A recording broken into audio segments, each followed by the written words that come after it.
Light. So simple, yet so important. Did you know that the same simple thing we see every single day can both affect your glasses prescription and be the difference, quite literally, between life and death? Wow, that escalated quickly. Is it true? And if it is, what can we do about it? Let's find out together. Hi, I'm Dr. Roxanne Lee. I'm a board-certified comprehensive ophthalmologist, cataract and refractive surgeon. With this channel, I hope to open your eyes, pun intended, to the really cool field of ophthalmology and the world of eyes. I hope to give you helpful hints and tips for how to improve your eye health and your knowledge about vision. If you find anything like this helpful, please go ahead and like the video and subscribe to the channel for more.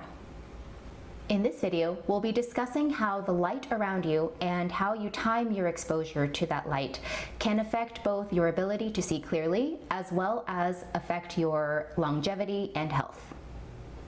We'll look at some relevant studies and go over small tips you can incorporate into your daily life so that you can expose yourself to the right light at the right time so that you are not going into the light prematurely. We'll talk a lot about this topic, so make sure you check out the time codes in the video description so that you can learn something new today. Okay, let's start with the glasses part first. We all want to see the world clearly. Our ability to experience and enjoy experiences with loved ones, important life events, and our trips to beautiful places all rely on our ability to see those things clearly. Myopia, or nearsightedness, is one of the most common visual ailments in the whole world. It's estimated that about 2.6 billion with a B people currently have myopia, and about 50% of people will be affected with myopia by the year 2050. Previously, it had been thought that myopia or nearsightedness either just ran in the family or happened to you from bad luck. At least that's what I thought when I was that kid growing up with thick glasses. But research in the past handful of years has unveiled many factors that play strongly into myopia progression. And this might explain why you or someone you know or your child might seem to be getting a stronger and stronger glasses prescription every year. There are so many risk factors associated with myopic progression, and each of those factors probably deserves a video all on its own, but we'll focus on one today. This one is something very, very simple. Going outside and getting proper light exposure can affect not only your glasses prescription, but also super important things like your lifelong need for eye surgery and risks of vision-threatening eye complications like myopic atrophy, myopic scarring, and even retinal detachment. Of course, we're talking about myopia or pathologic myopia when it gets to that end of the spectrum. Exposure to light, and bright light specifically, has been linked to decreased progression of myopia. And this is great for both your glasses aesthetic and your eye health. Light exposure and its effect on myopia is not a super new phenomenon. There have been many studies looking into this for the past several years. Let's look at a few of them in detail.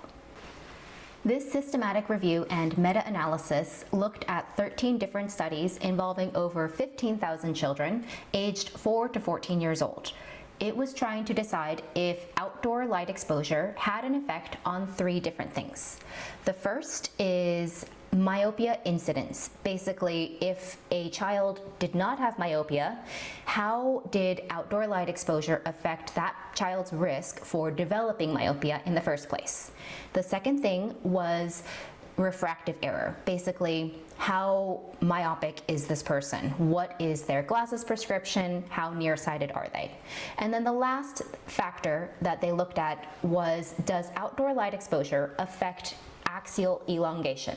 So your eye has a measurement from front to back, and when that axial length gets longer, then the eye becomes more nearsighted. So that study was looking at the effective outdoor light exposure on those 3 things.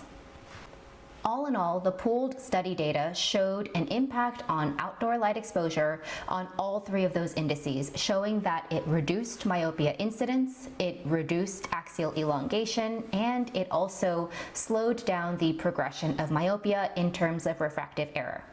It also showed that there is a dose-dependent effect of light exposure on myopia progression, and the researchers suggest that 120 minutes or 2 hours of light exposure daily was optimal. The limitations of the study include that most of the study participants were children from East Asia. Myopia is significantly more prevalent in this part of the world. Generalizations of this study results to Western countries needs to be studied a little bit deeper. This Taiwanese study included 693 first graders and split those kids into 2 different groups. So the first group, the control group, just went about their normal daily school activities, and the second group, the study group, were encouraged to spend 11 hours per week outdoors. The study showed that outdoor time did decrease the rate of myopic progression. It also gave us a helpful find that longer exposures to more moderate intensities of light, like sun shining through the trees or in an indoor hallway with a lot of windows, was just as effective as shorter exposure times to more intense, like direct light sun exposure. This Danish study from 2013 took advantage of the fact that Denmark's northern latitude causes the amount of sunlight per day to shift from anywhere between just 7 hours a day all the way up to 17.5 hours per day. They studied children from 8 to 14 years old and found that myopic progression was actually faster. Kids were getting more nearsighted more quickly during times of the year where there were less hours of sunlight per day. And also, it showed that there was less myopic progression, so less worsening of these kids' nearsightedness during the periods of the year where there was more sunlight per day. Okay, so we've established that outdoor light exposure seems to have an effect on myopia progression, and specifically slowing down that myopia progression. But what if that light exposure also has a much broader, more far-reaching effect on saving your life? The big question is, does light exposure actually affect your lifespan and longevity, and whether you live a long life or die prematurely? A massive study in the UK published recently in the Proceedings of the National Academies of Sciences aimed to answer these questions, and it showed us a compelling relationship between light exposure and the risk for premature death. Study participants included 89,000 people living in the UK, aged between 40 and 69 years old, who wore light sensors on their wrists for 1 week. Mortality was then measured over a follow-up of 8 years. The study showed that people who enjoyed the brightest daylights and the darkest night times enjoyed a significant decrease in morbidity and mortality risk. The idea is that our circadian rhythms are significantly impacted, either enhanced or disrupted, by light exposure, and specifically the timing of that light exposure throughout the day. People who spent daytimes in the brightest light enjoyed a 7 to 34% decrease in early mortality compared to people who spent their daylights in dim light. On the flip side, people who spent their night times in the brightest lit conditions suffered from a 21 to 34% increase in premature death compared to people who spent their night times in the darkest light conditions. Keep in mind that these findings are associations. They are pretty strong correlations, but not necessarily causation.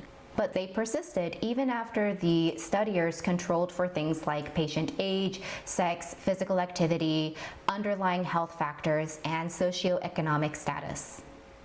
And many other studies have also showed a strong relationship between light exposure and things like all-cause mortality, death from cardiovascular causes, heart attack, and even stroke.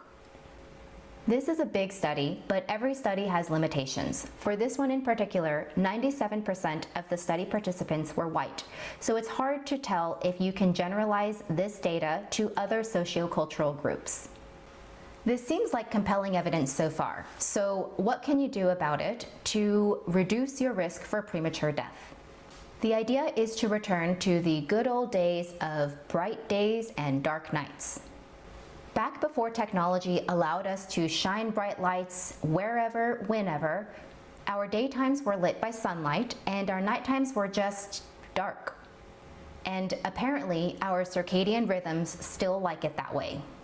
Everything from blood pressure to blood sugar to digestion, wound health, and even mental illness have been linked to light cycles. So give your body its best fighting chance. Think about those street lamps outside your window, that TV that's left on while you're falling asleep on the couch, and yes, even your phone in your hand at bed. And for the daytime, that's when this finally becomes convenient. Just go outside, get some vitamin D and sun exposure, and improve both your lifespan and your eyesight. The light intensity of an outdoor environment is usually measured anywhere between 10,000 and 100,000 lux, and that is so much higher than an average indoor environment, which is usually 500 lux or less. The brightness of outdoor sunlight exposure will help time your circadian rhythm, helping your overall health, and is also thought to be at least one factor why outdoor time specifically helps to slow down myopic progression. Time for takeaways. First, myopia is affecting more and more people and has real, lasting, lifelong, very negative impacts on both eye health and your vision. Second, the timing of our light exposure matters, and it might even have an impact on your risk for premature death. Many studies suggest maximizing light exposure in the daytime and minimizing light exposure at nighttime to help regulate your circadian rhythm and improve health overall. And third, the simple act of just going outside and enjoying some light exposure from the sun outside can both help slow the worsening of your nearsightedness and make a positive impact on your overall health. Thanks for watching and learning about eye health and longevity with me today. If you have any requests for what we'd like to learn about next time, let me know in the comments below.